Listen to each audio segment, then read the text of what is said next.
Rohini madam தலைமையில் அவங்க தான் சேர்பர்சனு. அதுக்கான விதிமுறைகள் என்ன என்ன என்ன அதாவது தண்டனைகள் கொடுக்கப்படணுன்றது விரிவாக போட்டிருக்காங்க. இல்லை, அதுதான் நான் சொல்கிறேன். வணக்கம். இந்த கமிட்டி 2019 உருவாக்கப்பட்டது. அதுக்கப்புறம் சில கம்ப்ளைண்ட்ஸ் வந்திருந்தது. அதை நாங்கள் தீர்த்தும் வச்சுருக்கோம். அது ஏன் உங்களுக்கு யாருக்குமே தெரியாது அப்படின்னா, அதனுடைய தன்மையே அதுதான். அனானிமிட்டி, யாருக்கும் தெரியக்கூடாது அப்படின்றது தான் அதனுடைய தன்மையே. அது மீடியாவுக்கு முன்னாடி சொன்னாதான் நாங்கள் இந்த புகார்கள் எல்லாமே நாங்கள் சரி பண்ணிக்கிட்டு இருக்கோம், ஹேண்டில் பண்ணிகிட்ருக்கோம் அப்படின்னு கிடையாதுங்க. ஆனால் இப்போ ஒரு மிகப்பெரிய பூதாகாரமாயிட்டிருக்கிற இந்த நேரத்தில் இன்னும் கொஞ்சம் தீவிரப்படுத்தணும், தீவிரமான ரொம்ப ஸ்ட்ரிக்டான விஷயங்களை நம்ம கையில் எடுக்கணும் அப்படின்றது நாங்கள் தீர்மானிச்சிருக்கோம். இதில் நடிகர்கள் மட்டும் கிடையாது. எல்லா இப்போ பாஷ் அப்படின்னு இருக்கும், சில கார்ப்பரேட் இதாக இருக்கட்டும், எந்த தொழிற்சாலையில் இருக்கட்டும், அதில் prevention of these sexual atrocities அப்படின்றது தான். அந்த ப்ரிவென்டிவான நடவடிக்கைகள் நாம் என்ன எடுக்கலாம் அப்படின்னு கூடி ஆலோசித்தது நாங்கள் மட்டும் கிடையாது. வழக்கறிஞர்கள் சுதா ராமலிங்கம், அதன் பிறகு இன்னொரு 2-3 பேரை நாங்கள் கேட்டுக்கிட்டு இருக்கோம். அப்புறம் கவுன்சிலர்ஸ், அதுக்கப்புறம் என்ஜிஓ சார்ந்தவங்க, அதாவது ஜெண்டர் இஷ்யூஸை ஹேண்டில் பண்ணிட்டு இருக்காங்க இல்லையா, என்ஜிஓஸ் சார்ந்தவங்க, இவங்க எல்லாரும் சேர்ந்து தான் இந்த கமிட்டியில் இருக்கும். அப்போ எங்களுக்கு ஒரு புகார் கொடுக்கறதுக்கு ஒரு நம்பரையும் அனுப்ப போகிறோம். அதே மாதிரி இமெயில் ஐடியும் உருவாக்கியிருக்கோம். இது இந்த நம்ம சங்கத்தில் இருக்கிற உறுப்பினர்களுக்கு எல்லாருக்குமே அனுப்பப்படும். மிக முக்கியமாக பெண் உறுப்பினர்களுக்கு அனுப்பப்படும். உடனடியாக நீங்கள் இந்த நம்பருக்கு தெரிவிச்சிங்கன்னா அதை எடுத்துக்கிட்டு ஃபஸ்ட்டு உங்களுக்கு உதவுறதுக்கு நாங்கள் இருக்கோம் அப்படின்றத தெரிவிச்சுக்கிறோம்.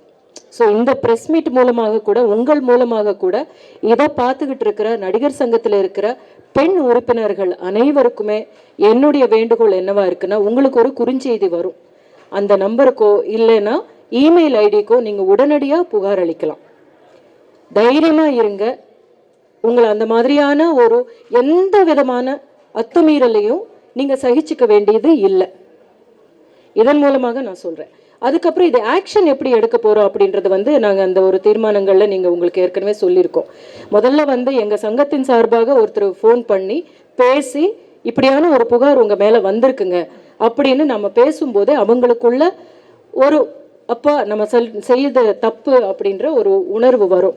அதுக்கப்புறம் அதை விசாரிச்சுட்டு அது உண்மை எங்கும் பட்சத்தில் 5 ஆண்டு காலம் இவர்களை இந்த நம்ம சினிமாவில் நடிக்க வைக்கக்கூடாது அப்படின்றத நாங்கள் தயாரிப்பாளர் சங்கத்துக்கு பரிந்துரைக்க போகிறோம், கேட்டுக்க போகிறோம். ஆனால் சங்கம் உங்கள் பின்னாடி இருக்குது அப்படின்னு எல்லா பெண் நடிகர்களுக்கும் நாங்கள் இங்கே இதன் மூலமாக சொல்லிட்டு இருக்கோம். நீங்கள் பயப்படாமல், எதுக்குமே நீங்கள் பயப்பட தேவையில்லை. உடனடியாக புகார் அளிச்சிங்கன்னா ஆக்ஷன் எடுக்கப்படும்.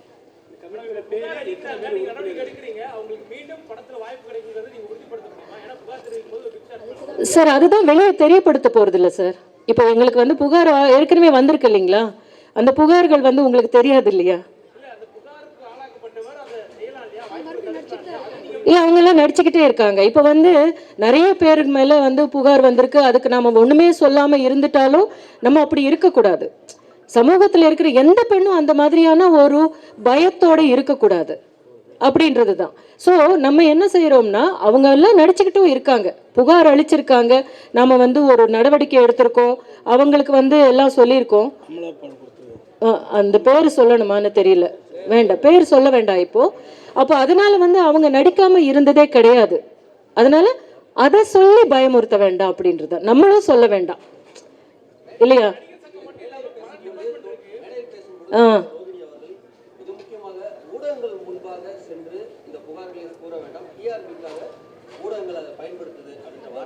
ஆமாங்க.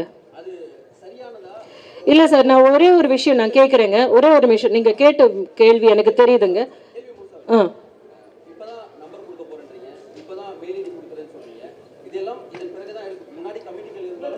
நம்பர் ஏற்கனவே கொடுத்துருக்கு சார்.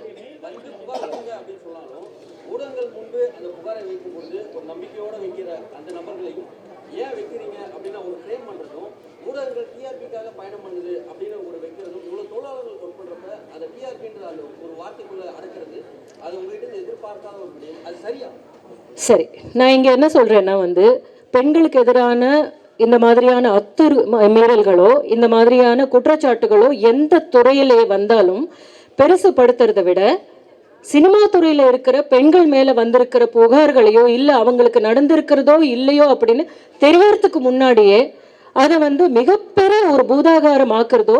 ஏன்னா சென்சேஷனலிசம் அப்படின்றது சினிமா நடிகர்களுடைய பெயர்கள் வந்தால் மட்டும்தான் அதிகமாக ஆகுது அப்படின்றதுனால மிகப்பெரிய அருவறுக்கத்தக்க விதத்தில் வந்து எங்கள் பெண்களை பற்றி நடிகர்களை பற்றி உட்கார்ந்து பேசிக்கிட்டு இருக்கிறதும் இதை வந்து எங்களுக்கு எவ்வளோ புண்படும் அப்படின்றது உங்களுக்கு தெரியல. ஏன்னா வந்து எத்தனையோ பிரச்சனைகள் நடந்துட்டு இருக்கு. இப்போ வந்து கிருஷ்ணகிரியில் 13 வயசு பெண்கள் இருக்கு, 13 பேரை வந்து மிகப்பெரிய அத்துமீறல் ரேப் நடந்திருக்கு. அதை வந்து சென்சேஷனலைஸ் பண்ணுறதுக்கு ஆனால் அந்த இடத்துக்கு நம்ம போகக்கூடாது. போகிறத விட இங்கே வந்து புகார் அளிக்காமல் இதை வந்து எத்தனையோ வருஷங்களுக்கு முன்னாடி நடந்தது அப்படின்னு பேசுறத திரும்ப திரும்ப திரும்ப திரும்ப திரும்ப திரும்ப எல்லா நிகழ்ச்சிகள்லையும் எல்லா ஊடகங்களையுமே போடுறதுக்கான காரணம் என்ன? ஏன்னா எங்கள் சினிமாக்காரங்களை பற்றி பேசினா மட்டும்தான் அதிகமாக உங்களுக்கு வந்து பார்வையாளர்கள் இருக்காங்க அப்படின்றது நீங்களும் ஒத்துக்கிட்டு தான் ஆகணும். இப்போ நான்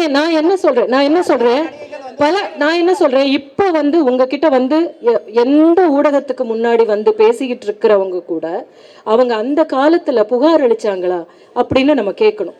இப்போ நாம என்ன சொல்றோம்னா இப்போ நம்ம கிட்ட இந்த ரூல்ஸ் ரொம்ப ஸ்ட்ரிஞ்சன்ட் ரூல்ஸ் இருக்கு அப்படின்னு ஒரு தைரியம் கொடுக்க வேண்டிய இடத்துக்கு கொடுத்துருக்கிற இடத்துக்கு நடிகர் சங்கம் மட்டும்தாங்க போயிருக்கு. வேற எந்த துறையிலுமே வந்து இந்த மாதிரியான ஒரு தீர்மானங்கள் எடுத்திருக்கா அப்படின்னு நீங்க பாருங்களேன். பார்வையாளர்களுக்கும் வந்து எங்களை மேல வந்து எதையாவது சொன்னா பாக்குறதுக்கு தான் இன்ட்ரெஸ்டடா இருக்காங்க. அது வந்து கஷ்டமா இருக்கு, எங்களுக்கு ரொம்ப கஷ்டமா இருக்கு. நீ வாங்க தம்பி, நீங்க ஒண்ணு சொன்னீங்கல்ல, அதாவது தேர்தலில் நிக்கிறதுக்கு வந்து அச்சப்படுறீங்களான்னு கேட்டீங்க. இங்கே புதுக்குழுவில் வந்து மறுபடியும் தேர்தல் வேண்டாம்னு உறுப்பினர்கள் தான் முடிவு எடுத்துருக்குறாங்க. கடந்த ஆண்டுகளை நம்ம செஞ்சுட்டு இருக்க செயல்பாடுகளை பார்க்குறாங்க. இன்னொன்று இது வந்து பொது காரியம், என்ன முழுக்க பொது காரியம். நீங்கள் எப்போ வேணாலும் வரலாம், என்ன வேணாலும் கேட்டு தெரிஞ்சுக்கோங்க. மக்கள் உறுப்பினர்கள் ஒட்டுமொத்தமாக சேர்ந்து இந்த தேர்தல் வேண்டாம், அதற்கு ஒரு பொருட்செலவு வருது. கிட்டத்தட்ட அது ஒரு 20-30 லட்சம் நாங்கள் செலவு பண்ண தேர்தலுக்குன்னு. ஆல்ரெடி இங்கே வந்து சங்கத்தில் வந்து நாங்கள் அங்கே டொனேஷன் நடிகர்கள்ட்ட வாங்கி டெபாசிட் வாங்கி லோனு போட்டு இப்படி தான் வேலை செஞ்சிட்ருக்கோம். அதனால் சங்க உறுப்பினர்கள் எங்கள் செயல்பாடுகள் மீது நிர்வாகத்தின் மீது நம்பிக்கை வைத்து இந்த தேர்தல் வேண்டாம், அதுக்கு நீங்கள் செலவு பண்ணுற காசை நீங்கள் சங்கத்துக்கு உறுப்பினர்களோட நலனுக்கு கொடுங்க அப்படின்னு கேட்டிருக்காங்க. அதனால தான் அவங்களே எடுத்த தீர்மானத்தை நாங்களும் ஏற்றுக்கிட்டோம். என்னப்பா தேர்தல் வந்தால் சந்திக்க போகிறோம் நம்பி, அதனால எங்களுக்கு எந்த பிரச்சனையும்